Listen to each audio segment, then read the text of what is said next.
Дмитрий Дмитриевич, доброе утро. Расскажите, пожалуйста, о пожароопасной обстановке в нашей республике. Доброе утро.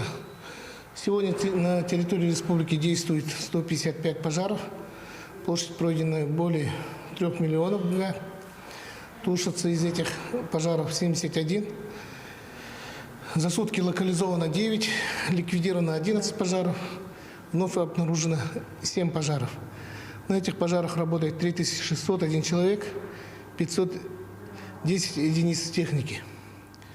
В рамках межведомственного маневрирования для тушения природного пожара работают люди, которые прибыли извне нашего региона.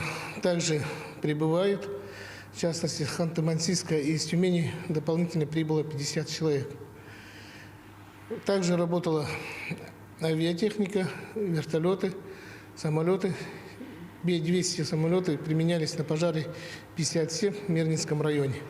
Вертолеты МЧС, Министерства обороны и гражданской авиации применялись на разных территориях нашей республики по переброске людей и по сливу воды на тех или иных пожарах.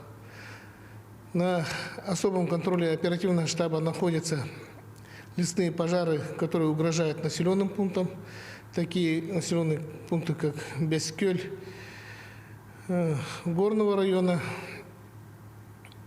также Кюрелях горного района, Магарас горного района, Кептин горного района.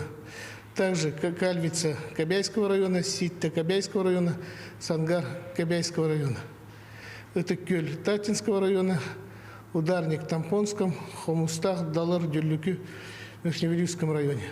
Также находится село Каракай Верхневилюйского района.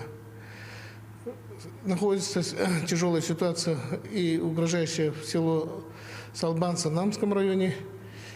Ситуация также непростой остается по Кылае у Салданского района. Сегодня штаб продолжает работу. Силы и средства наращиваются. На наиболее опасных участках будут работать вертолеты с водосливным устройством по заявке оперативного штаба. Доклад закончил. Благодарим вас за предоставленную информацию.